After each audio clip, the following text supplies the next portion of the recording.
I'm recording like 3 different vlog clips right now. This is vlog number 3.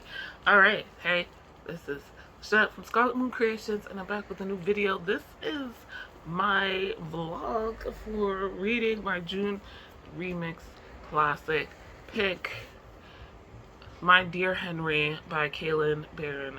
I'm trying not to have it too crazy.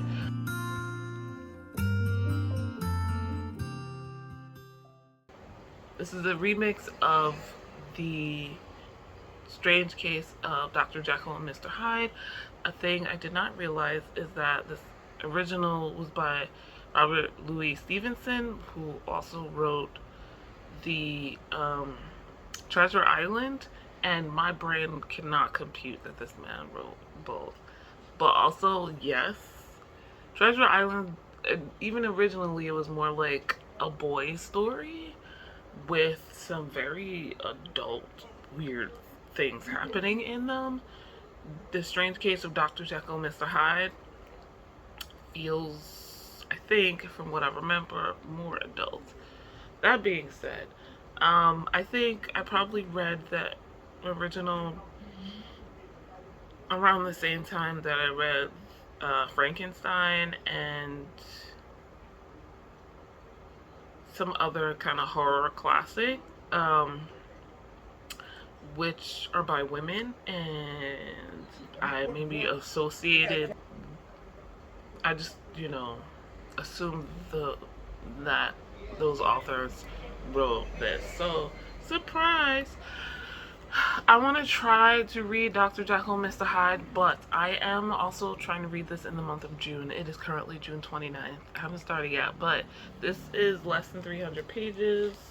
It is 257, it looks like, 263 with the author's note, which I appreciate for all of these books. So let's go.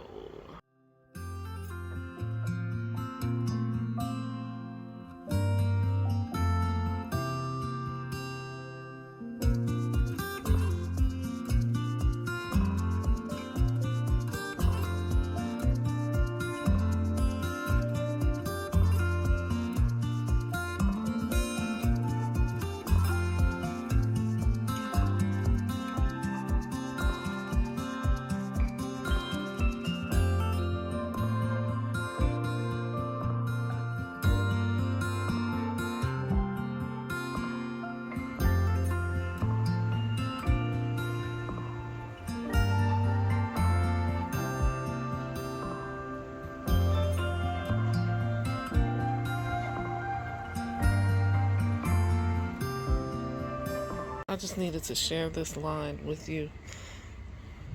All of this to say, I feel some kind of affection for your father in the way one does a beloved pet or a prized racehorse.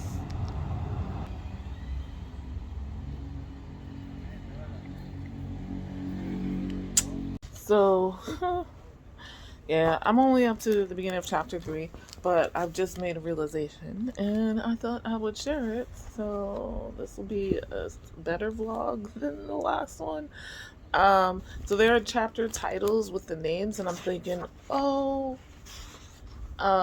it's like I made the readathon or whatever in Storygraph, the chapter titles, and I'm thinking, it's the names of whoever is the POV, but these are all Gabriel's point of views. It's just focused on the different characters, I guess, that he's dealing with, or the highlight of that chapter. So, like, the previous chapter 2 was called Henry, and while Henry wasn't the only character other than Gabriel in that chapter, he was the main focus point, if that makes sense. This one is called Dr. Jekyll Sr., so Henry's father, which we've already found out is a doctor as well, but a scientist, and he works in the labs and downstairs in the school. But it says they won't. They have him teaching, or they let him teach, but barely pay him enough to live off of. Isn't that nice? And then I showed you that comment from Sir Hastings about Gabriel's father. So Gabriel's father is a doctor, like more of a medical doctor, but he mostly worked on black people, and he was a doctor in the war under somebody. But then once we, got back to London, nobody would let him work in an official medical field. So he wants Gabriel to be a doctor, but Gabriel wants to be a lawyer. Just so you know, I'm currently questioning whether I have read The Strange Case of Dr. Jekyll and Mr. Hyde. Anyway, that being said, I just finished the section here called Before. Yes. This ended with some things I'm like, oh, this is not good. The themes of racism and homophobia are strong. Towards the end of this section in particular, nobody says these things. I don't even know if these words, terms existed in this time frame, but like, these white men really just basically sold poor Gabriel and then congratulated themselves, and all in front of him. And I'm just like, mind you, on the other hand, we don't know exactly what's going on with Dr. Jekyll, Henry's dad, or with Henry. I'm just like, my stomach is twisting too, Gabriel. So I think we're getting more updates than I normally would. This is all the same night because I'm trying to finish this by midnight tomorrow. So my goal is to try to get to like page 150 tonight, but I don't know because it's kind of late and I am tired. But then I'll have all day tomorrow because I think it's supposed to be like thunderstorming all day, so I won't be going anywhere. I have no plans. Wrap up this whole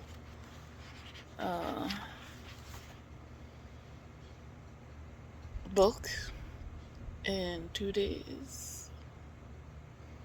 Maybe if I can find something to do while listening to the audiobook. I have access to that on Hoopla, so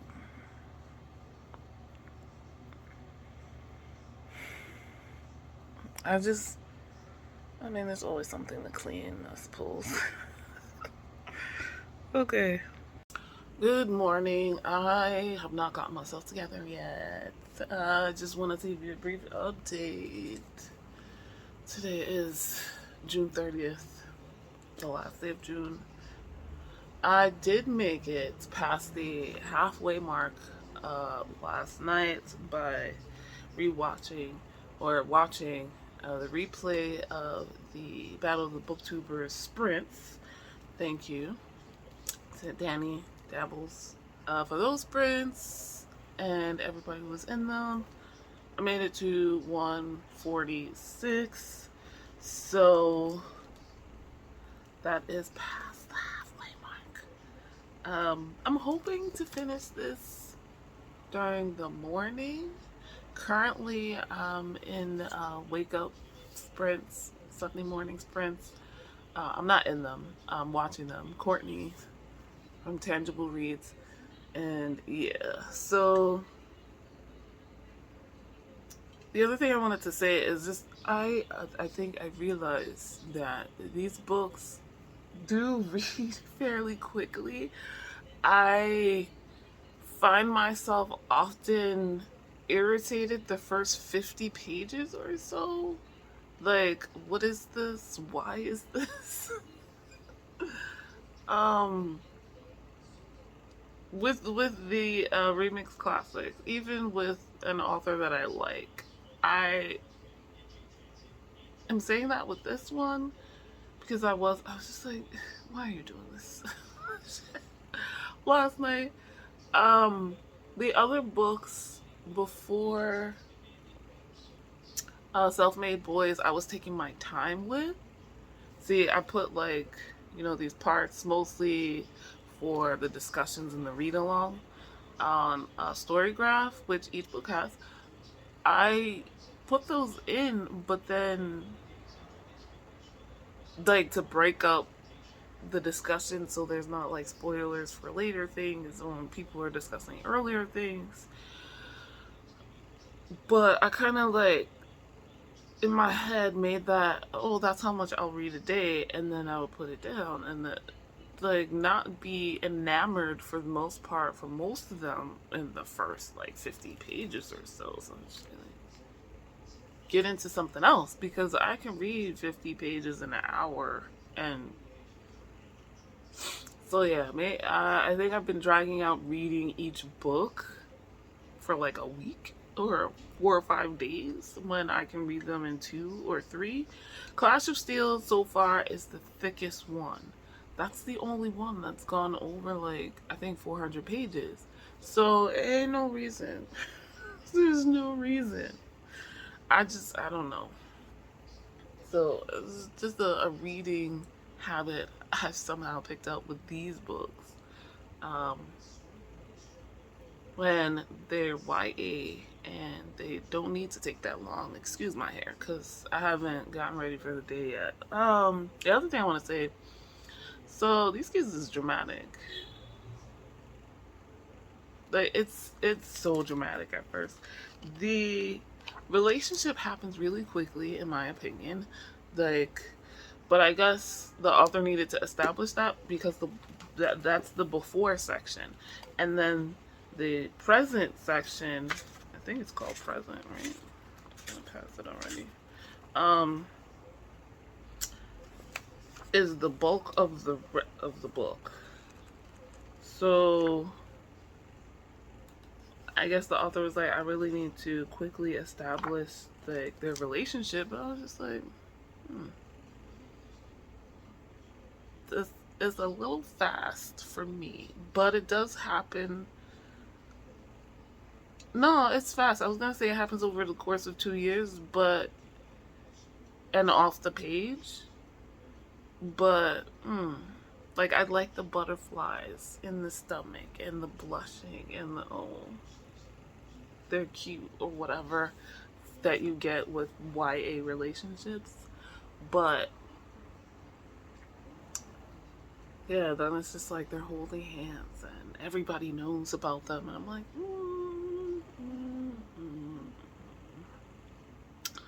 Well, yeah, so I'm gonna go because I actually don't have that much space left on this phone.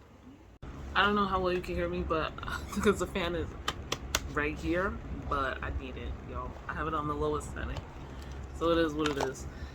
I have completed my Dear Henry. I was tempted to give more updates, but I literally have like 7 minutes left of space. So let's do this. I think this is a pretty faithful Jekyll and Hyde retelling. I hadn't mentioned it because I forgot some of the other characters' names, but like pretty faithful until maybe the last few chapters. We get a happy ending.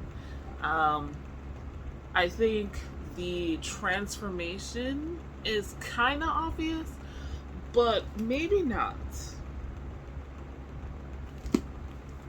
I need to go back and look up the original description of Hyde.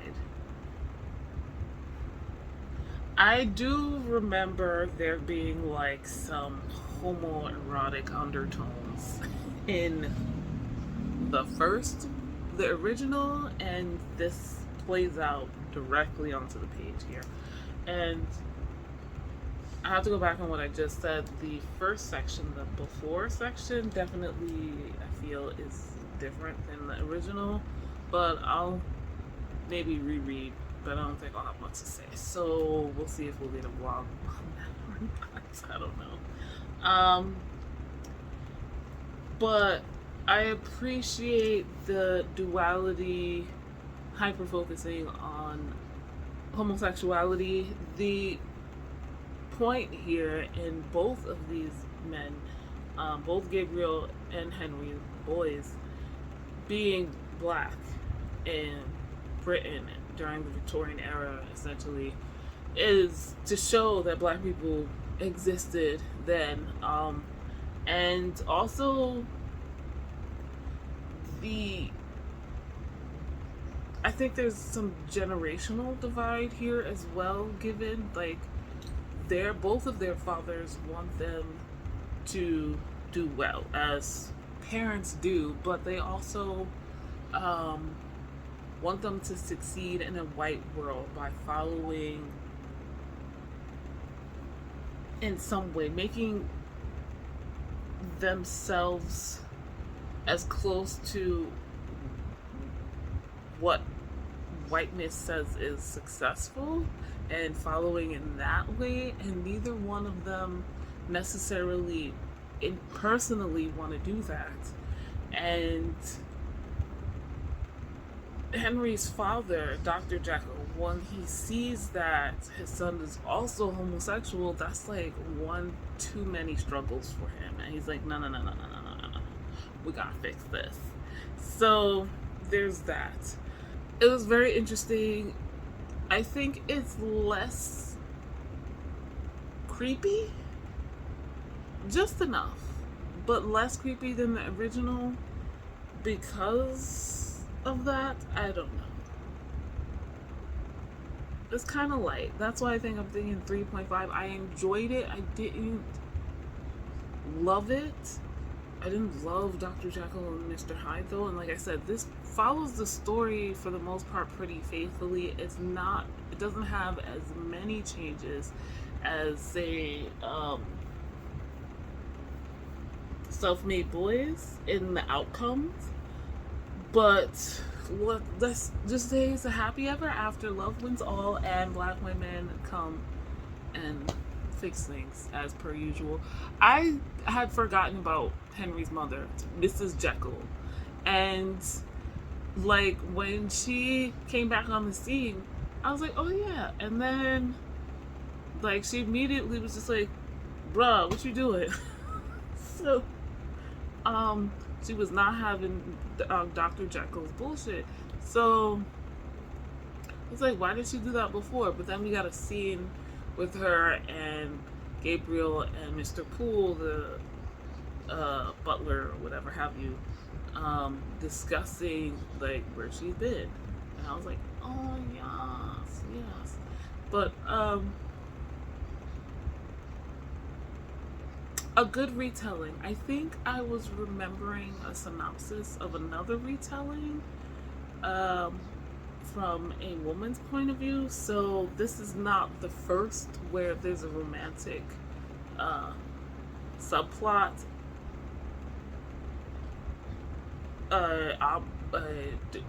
intentional romantic subplot, unlike the original. So I appreciate that. It's very well written. I'm looking forward to reading more of Kaylin Aaron. Like I said, give it 3.5 stars. Not bad. Not like, oh wow, that's great. I don't know that I would reread this but I am now officially caught up on my own read along, y'all. Out of my library tomorrow, I can go and pick up the next book. So like this video if you like this, subscribe if you are new, hit the notification bell so you know when the next video is coming. Let me know in the comments down below if you're participating in the read along. Have you read this book? What did you think compared to the original? If you haven't made it this far, and you don't know what to say, leave me a mask emoji so you can support, share this video, like, subscribe, and hit the notification bell so you know when the next one is coming. And guys, links in the description to all of the things. Thank you guys so much for watching. I will see you in the next video. Bye.